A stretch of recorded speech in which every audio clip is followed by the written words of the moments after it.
The ballroom was a constellation of arrogance, a shimmering galaxy of wealth and power contained within the domed glass ceiling of the orbital station. At its center, beneath a slowly rotating hologram of his latest mining freighter, stood the host.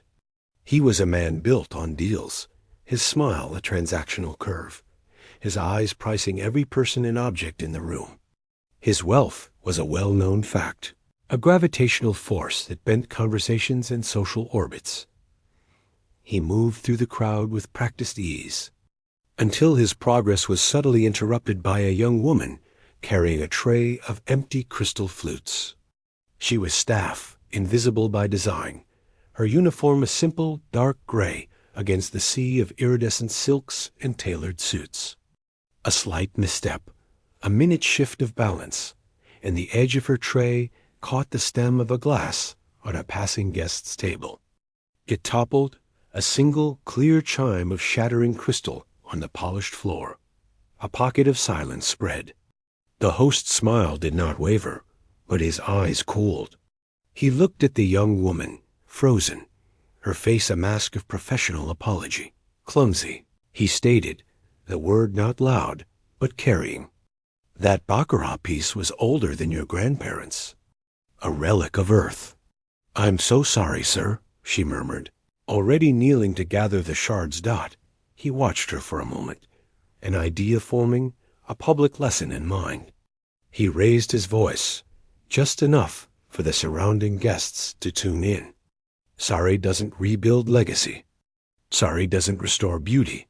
He gestured grandly towards the grand piano, a magnificent Steinway that sat silent on a small dais. But perhaps you can contribute a different kind of beauty. The piano. Play for us. Entertain my guests while the staff cleans up your accident. She looked up, confusion in her eyes. Sir, I serve the refreshments. I'm not entertainment. Tonight, he said, his tone leaving no room for debate, you are. Consider it part of your service. A gesture of contrition. It was a command, dressed as a generous offer. A billionaire's whim. A soft, uncomfortable murmur rippled through the nearest guests. Some watched with detached amusement, others with mild pity. The woman stood, placing her tray carefully on a service table. She gave a small, resigned nod and walked towards the piano. She sat on the bench, adjusting its height with a quiet focus that seemed at odds with the public humiliation. She placed her hands on the keys, a simple testing scale. The notes were clear, technically correct, but held no life. She began a familiar classical piece, something pleasant and undemanding. It was competent, the music of a childhood of lessons long abandoned.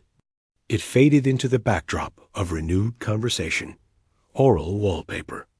The host smiled, a satisfied, thin line. The lesson was being learned. Order was restored. He turned to a cluster of executives, beginning a story about a hostile takeover. His voice was confident, a bass line under the polite piano notes. But then the piano stopped.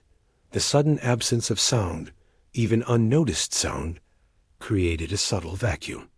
He paused, glancing over. The woman sat still, her head bowed, her hands in her lap. He was about to call out, to remind her of her duty, when she slowly raised her hands again. This time, her posture was different. The resignation was gone, replaced by a profound, focused stillness. She took a deep, visible breath and let her fingers fall. The first chord was not a note, but a depth. It was a low, resonant vibration that seemed to emanate from the piano's very soul, a sound felt in the chest before it was heard by the ear. It was the hum of a starship's core, the sigh of a distant nebula. It did not so much silence the room as absorb the sound from it. Conversations withered mid-syllable. Glasses halted on their way to lips.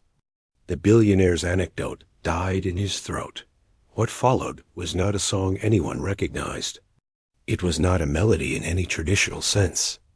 It was a landscape, High crystalline notes sketched the fragile beauty of Earth's biosphere, the whisper of wind through leaves, the chime of ice in mountain streams.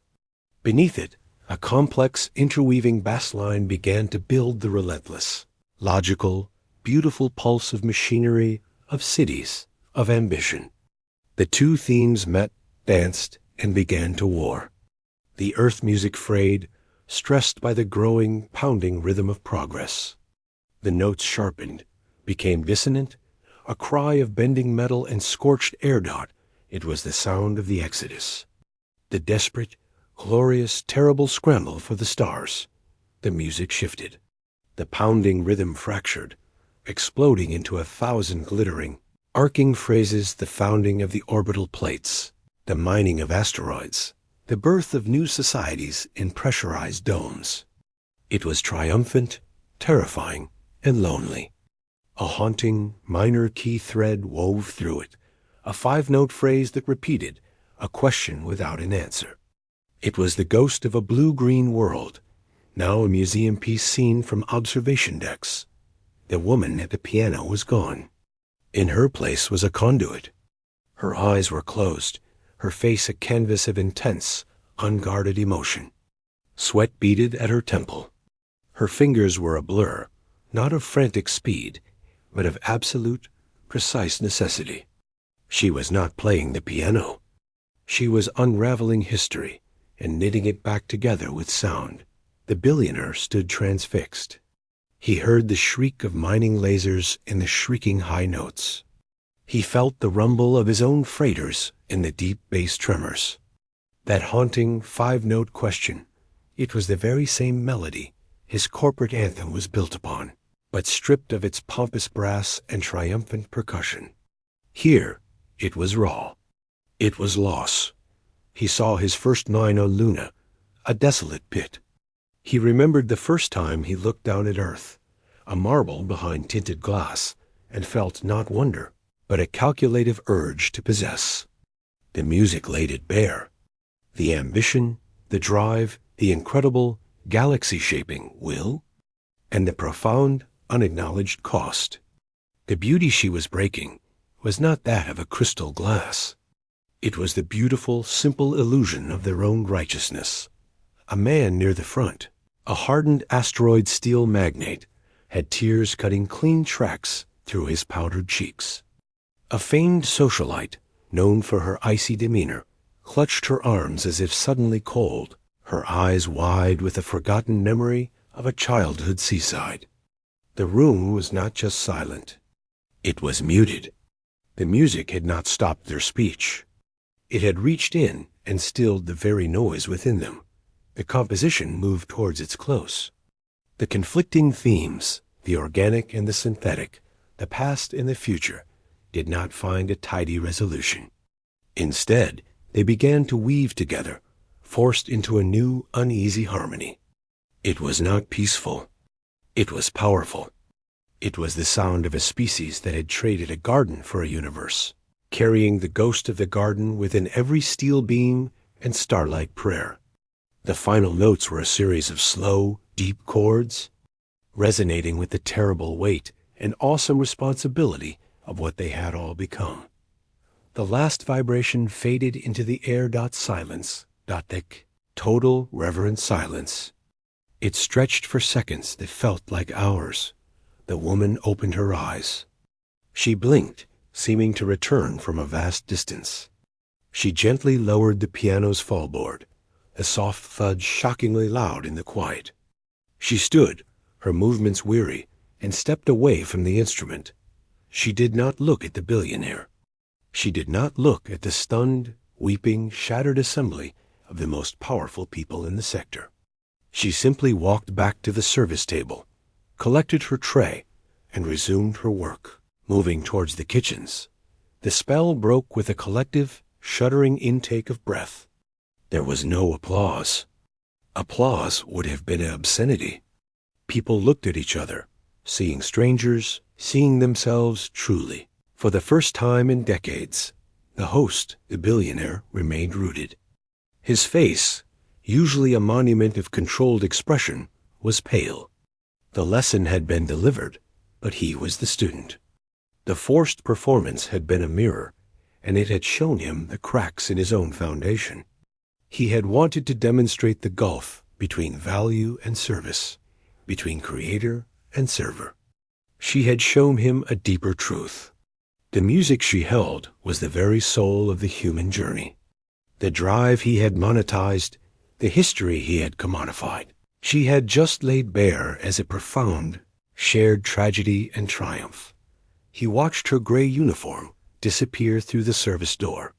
The shattered crystal was gone, cleaned away. But the room was now filled with a different kind of shard, the fractured certainties of everyone in it. The grand piano sat silent, a dormant giant. The title of the piece, if it ever had one, hung unspoken in the air. It was simply, and would forever be remembered as, the song that muted the room.